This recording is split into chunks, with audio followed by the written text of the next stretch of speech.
আসসালামু আলাইকুম। সবাইকে স্বাগত জানাচ্ছি। আমি সালমা ফেরদৌসী বাবলি। আশা করি সবাই ভালো আছেন। আমিও আল্লাহর রহমতে ভালো আছি। আজকে আমি আপনাদের জন্য নিয়ে এসেছি বেগুন দিয়ে নওলা মাছ রান্নার রেসিপি। বেগুন দিয়ে যে কোনো মাছের রান্নাই অনেক ভালো লাগে।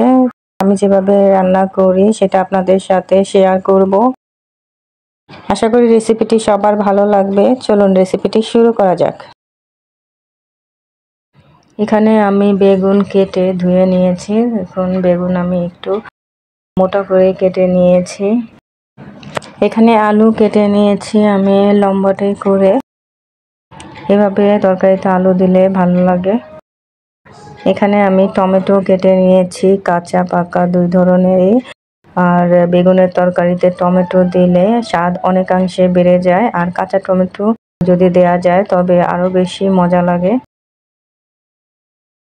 এখানে আমি নওলা মাছ নিয়েছি, তো মাছ কেটে ধুয়ে পরিষ্কার করে নিয়েছি। এখন আমি দিয়ে দেব হলুদের গুঁড়া আর দিয়ে দেব লবণ।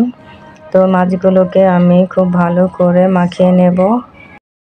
আমার মাখানো হয়ে গেছে। এখন চুলায় আমি একটা প্যান বসিয়ে দিয়েছি। এখানে মাছ ভাজার জন্য তেল দিয়ে দেব। তেলটা গরম হলে আমি মাছগুলোকে দিয়ে দেব। মাছগুলোর এক পাশ ভাজা হয়ে গেলে আমি উল্টে দেব। মাছগুলো এক পাশ ভালোভাবে ভাজা হলেই উল্টে দিতে হবে, নইলে প্যানের গায়ে লেগে যেতে পারে। দেখুন আমার মাছগুলো ভাজা হয়ে গেছে। এখন আমি তুলে রাখবো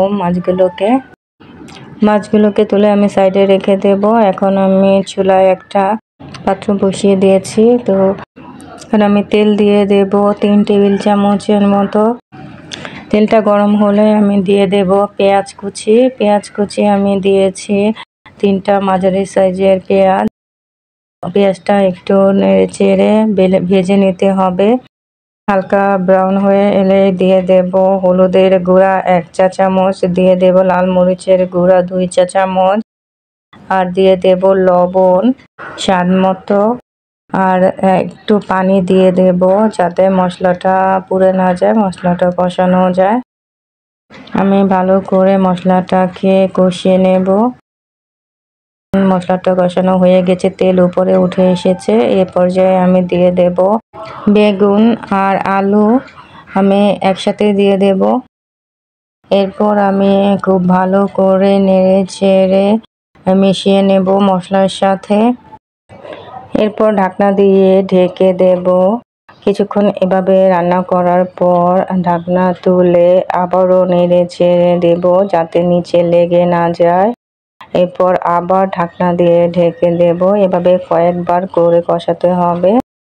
এরপর আমি দিয়ে দেব পানিটা বুঝে দিতে হবে। রান্না করার পর কতটুকু ঝোল থাকবে সেই আন্দাজে পানি দিতে হবে। আপনি যতটুকু ঝোল খেতে চান সেরকমই পানি দিতে হবে। আবার ঢেকে দেব।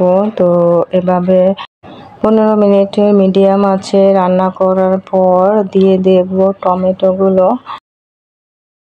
টমেটোগুলো দেওয়ার পর আবার ভালো করে নেড়ে চেড়ে মিশিয়ে নেব। এরপর আবার ঢাকনা দিয়ে ঢেকে রান্না করব।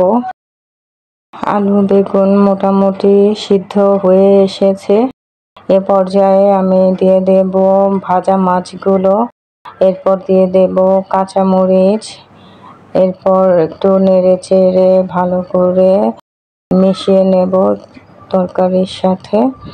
এরপর আবার ঢেকে দেব। রান্নাটা হয়ে এসেছে। এ পর্যায়ে আমি দিয়ে দেব ধনেপাতা কুচি। মাছের তরকারিতে ধনেপাতা না দিলে অসম্পূর্ণই থেকে যায়, অনেকাংশেই স্বাদ বেড়ে যায় ধনেপাতা দেওয়ার পর। দেখুন রান্নাটা আমার হয়ে এসেছে। এই পর্যায়ে চুলাটা বন্ধ করে দিব। আসলে বেগুন দিয়ে যে কোনো মাছের তরকারি আমরা সবাই খেয়ে থাকি, তবে এক একজনের রান্নার হাত এক এক রকম, রান্নার স্টাইল এক এক রকম এবং স্বাদও এক এক রকম হয়। তো এই রান্নাটা আপনারা যদি ঠিকঠাক মতো করতে পারেন তো বেগুনের তরকারির মতো মজা মনে হয় যে পৃথিবীতে আর কিছুই নেই। আশা করি রেসিপিটি সবার ভালো লেগেছে। রেসিপিটি যদি ভালো লেগে থাকে লাইক কমেন্ট শেয়ার করে আমার পাশে থাকবেন। আবার হাজির হব নতুন কোনো রেসিপি নিয়ে। সবাই ভালো থাকুন, সুস্থ থাকুন, সুন্দর থাকুন, নিরাপদে থাকুন। আজ এই পর্যন্তই। আল্লাহ হাফেজ।